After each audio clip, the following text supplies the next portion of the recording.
All right, so get this. We're diving into Star Talk. Oh, yeah. Yeah.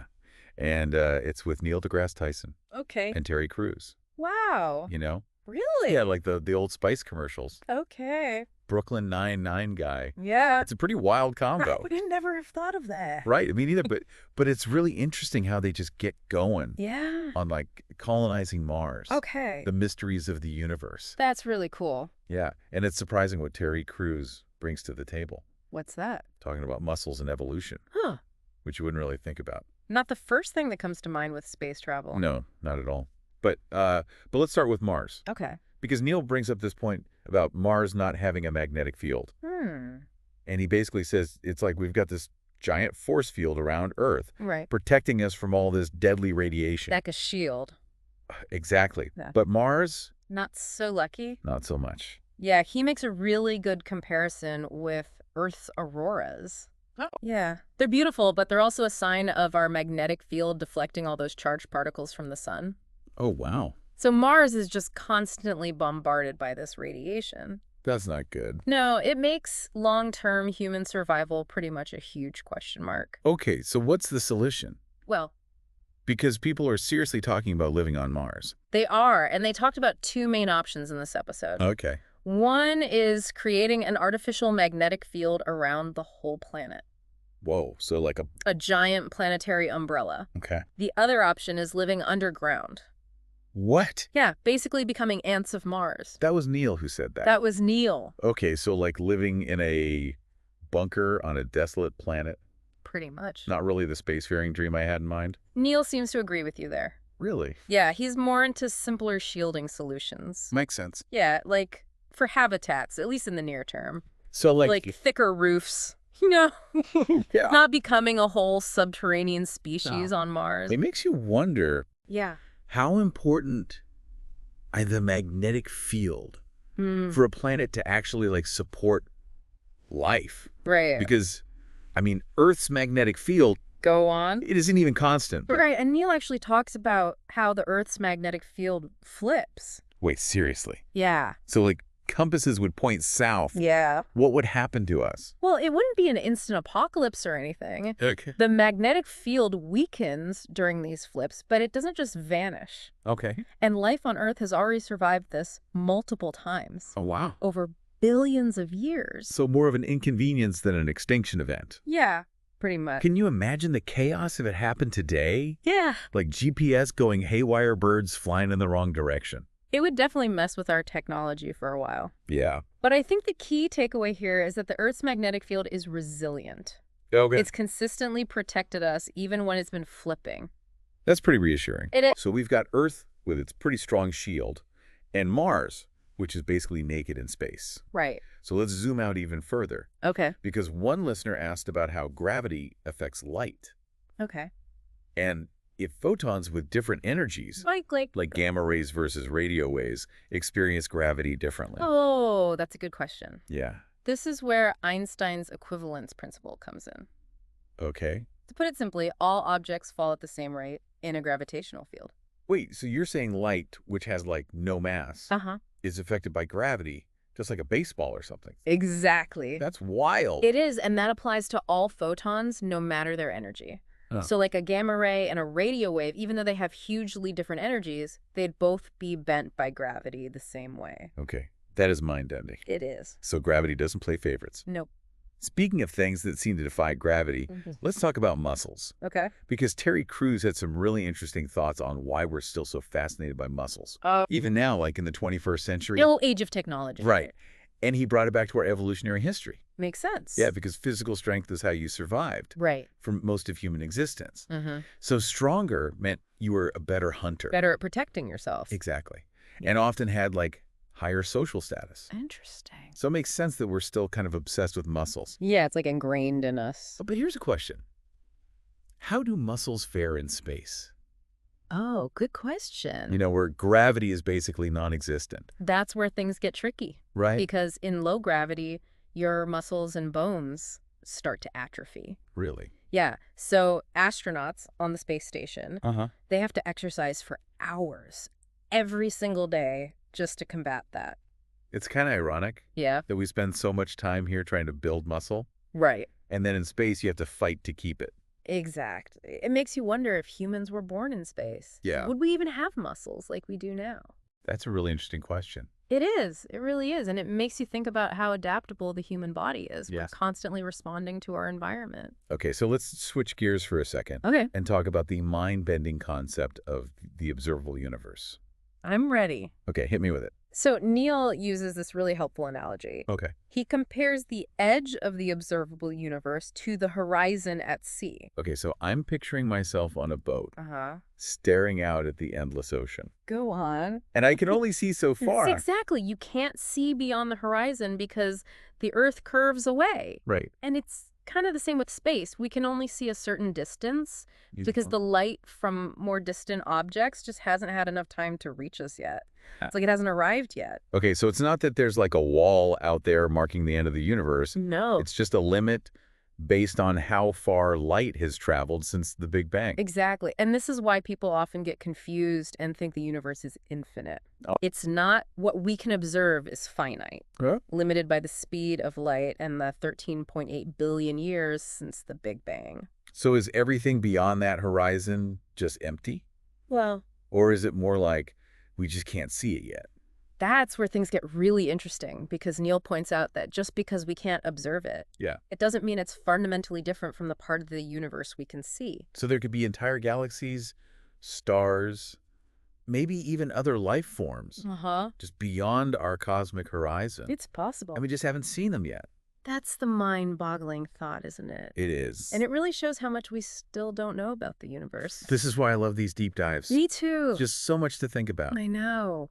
But maybe we should take a moment to process all of this before we get lost in the vastness of the unobservable universe. Definitely. It's funny, we were just talking about the limits of what we can see in the universe, but then you think about how much we have to be discovered just within our own little cosmic neighborhood. Yeah, like the fact that the ingredients for life are basically everywhere. Right. Neil even mentioned that, Yeah. like elements like carbon, hydrogen, oxygen. Uh-huh. The building blocks of life as we know it, they're actually forged in the hearts of stars Ooh. and then blasted out into space when those stars explode. So the universe is basically like constantly cooking up the potential for life. Exactly, like in giant stellar ovens. But finding a planet that actually checks all the boxes for life, Yeah. that seems like winning the lottery. It really does. It's not just about the ingredients, though, right? It's the recipe, too. So like, You need a stable environment, a source of energy, liquid water. right. A lot has to go right for life to emerge, at least the kind of life we understand. But even if we never find those little green men, Yeah. the search itself is pushing us to ask bigger questions. Absolutely. Yeah. Like, what does it really mean to be alive? Right. Or what other forms of life could be out there that we haven't even imagined. It's exciting, isn't it? It really forces us to rethink our assumptions, to consider possibilities beyond what we currently understand. For sure. Okay, let's bring it back down to Earth for a second. Okay. Because Terry Crews made a really great point about how science fiction has kind of warped our view of space travel. Oh, yeah. How silly. Like movies make it seem so easy, just hop in a spaceship and zip across the galaxy. Yeah. But as Neil pointed out, the reality is It's a bit more complicated. a little bit, yeah, those warp drives and wormholes, Yeah. still firmly in the realm of science fiction. For now. For now, Neil reminded us that even traveling to like our nearest star system, Alpha Centauri. yeah, would take thousands of years. With current technology. Right. So it's mind-boggling how vast space really is. It is. And even if we could travel at like a significant fraction of the speed of light, we'd run into issues like time dilation. Yeah. The energy requirements would be astronomical. Literally astronomical. Really? Yeah, It's humbling. it is. You know, we humans have accomplished so much, We have.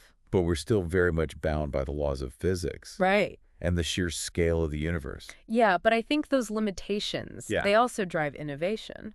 Oh, how so? Well, it's the challenge that pushes us to explore new possibilities, Yeah, to think outside the box. I like that. And speaking of thinking outside the box, Terry had some hilarious stories about working out in space. Oh, yeah, he was joking about how even simple exercises become ridiculously difficult in microgravity. Can you imagine trying to do a push-up Yeah. when there's no ground to push against? I can't even imagine. Or trying to lift weights that feel like feathers? That's crazy. It really makes you realize how much we take gravity for granted here on Earth. We really do. But it also shows how adaptable the human body is. It does. Like astronauts have to train in all these unusual ways to prepare for space. Using specialized equipment, bungee cords, underwater simulation. That's wild. It's like they're training to be real-life superheroes in a world where the rules of physics are different. I love that analogy. But, all this talk about space exploration, it makes me wonder, what's the point? Why are we so driven to explore the universe? That's a good question, and Neil actually addressed that. He did. He argued that science literacy is crucial for informed decision-making, especially in a world with so many complex challenges, like climate change. Okay, so it's not just about satisfying our curiosity. No. It's about equipping ourselves to solve problems here on Earth. Exactly. He emphasized that science isn't just about facts and figures. It's more like a way of thinking. It is. It's about questioning, observing, testing ideas. It's a process that's so important for making good choices about our own lives and society as a whole. So it's like having a built-in BS detector. Exactly. Being able to sift through all the information out there. Right. Separate fact from fiction and make choices based on evidence. I like that empowering. It is. It's not about everyone becoming a scientist. No. It's about having the tools to think critically and engage with the world in a more informed way. Exactly. And I think this conversation between Neil and Terry, a perfect example of how to do that. They're tackling these big, complex, even controversial topics. They are. But they're doing it with humor and genuine curiosity. It's refreshing, isn't it? It's not a lecture, it's a conversation. Yeah. And they're not afraid to ask the big questions. Even the uncomfortable ones. Even the uncomfortable ones. But to be honest, some of these concepts are pretty mind-blowing. I'm still grappling with that whole finite but potentially boundless universe thing. Oh, yeah, it's a tough one. Okay. Ready for another round of mind expansion? Hit me. Neil brought up this concept called the cosmic calendar. Oh, yeah. And it blew my mind. It's a great way to visualize the vastness of time. Okay. So imagine compressing the entire history of the universe. Okay. From the Big Bang to today into a single year. Okay, so the Big Bang happens on January 1st. And right now we're at the stroke of midnight on December 31st. Okay, I'm starting to see where this is going.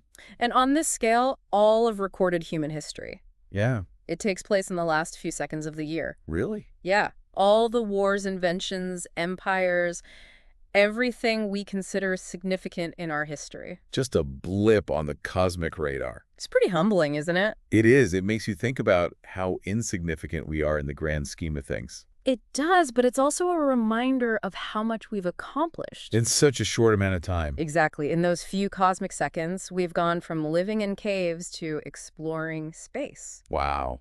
Imagine what we could achieve in the next cosmic year. It's almost like we're the universe's newest experiment. I like that. Full of possibilities, but still figuring things out. Yeah. But with that potential comes responsibility, right? Absolutely. We've got to use our knowledge wisely. Exactly. And Neil is a big advocate for science-based decision-making. He is. Especially when it comes to things like climate change and resource management. It's about understanding the science so we can make more informed choices that benefit humanity and the planet as a whole. It's like recognizing that we're not just passengers on this spaceship Earth. We're the crew. Yeah, and we've got a role to play in steering its course, but, it's not all doom and gloom. No. Terry brought a much-needed dose of optimism to this conversation. He did. He reminded us that despite the challenges, humans are inherently curious and creative. We are. We have this incredible capacity for innovation and problem solving. It gives me hope. Me too. It's like that same spark that led us to discover fire, invent the wheel, land on the moon. That same spark will drive us forward even when we face new challenges. It's a reminder that we're not just defined by our past, Right, but by our aspirations, by our desire to explore, understand, and create a better future. Beautifully put. This conversation has been a whirlwind of ideas and insights. It has. What stands out to you as a key takeaway? I think for me, it's the reminder that science is not just a collection of facts. Yeah. It's a journey. Okay. It's about asking questions, seeking answers, and embracing the unknown. And that journey is open to everyone. Everyone, regardless of their background or expertise. I love that it's about cultivating that sense of wonder and curiosity that we all share. Yeah. That desire to understand the world around us.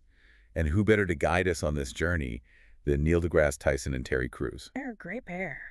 They are a dynamic duo, proving that science can be both enlightening and de-entertaining. They really embody the spirit of lifelong learning. They do, and they remind us that the universe is full of wonders just waiting to be explored. Okay, but before we launch into those wonders, let's take a quick pause to process all this cosmic wisdom. We'll be back in a flash to wrap up this deep dive into Neil and Terry's mind-expanding conversation. Okay, so we're back and ready for the final stretch of our deep dive with Neil deGrasse Tyson and Terry Crews. It's been quite a journey so far. It really has.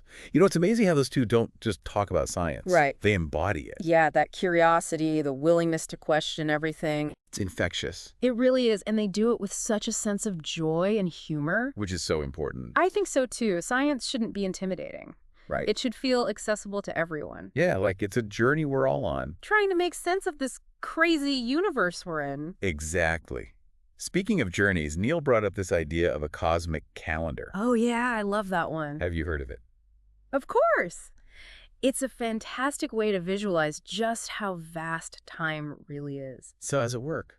Imagine squeezing the entire history of the universe. Okay. From the Big Bang all the way to right now. Yeah. Into a single year. Okay, so the Big Bang happens on January 1st. Right. New Year's Day. Then what? Then as we move through the year, stars start forming, galaxies swirl into existence, our solar system comes together. That's cool. Where do humans show up in all of this? Oh, that's the mind-blowing part. Okay. It's not until the very last minute of the cosmic year, December 31st, that humans appear. Wow, really? Yeah, and everything we think of as history, all the civilizations, wars, inventions, everything. It all happens in the last few seconds before midnight. That is humbling. It is. It really puts things into perspective. It does. We're such a young species. We are. But think about it. In those few cosmic moments, we've accomplished so much. We have explored the planet, built societies, ventured into space. It's incredible. We're like this brand new experiment. I like that. Full of potential, still figuring things out. But like any experiment, there's always some risk involved, right? There is, and Neil really emphasized how important it is to use our knowledge wisely. Especially with challenges like climate change. Exactly. He's a big advocate for making decisions based on evidence and using science to shape a better future. So it's like we're not just passengers on this spaceship Earth. Right. We're crew members. We have a responsibility to understand how things work and make choices that benefit humanity and the planet. But you know, even with all the challenges we face, I still feel optimistic after listening to them. Me too. I think Terry's enthusiasm is contagious. It is. He reminds us that humans are resilient and resourceful. We have this incredible capacity to solve problems and come up with solutions. And that's what gives me hope. That same ingenuity that led us to discover fire, invent the wheel land on the moon. It's still there, driving us to explore and push boundaries. It's that connection to the universe that reminds us we're part of something bigger than ourselves. I love that. So as we wrap up this deep dive, what's the one message you want to leave with our listeners? Embrace your curiosity. Keep asking questions, challenge assumptions, and never stop exploring. Because the universe is full of wonder. And that journey of discovery is open to everyone. Perfectly said. And remember, as Neil always says, we are all made of stardust. We are. The atoms in our bodies were forged in the hearts of ancient stars. It's amazing. So we are the universe experiencing itself. That's a beautiful thought. It really is. It's been great exploring all these ideas with you. Likewise. And to our listeners, keep looking up. Keep those questions coming and keep that sense of wonder alive. Who knows what incredible discoveries are waiting for us out there?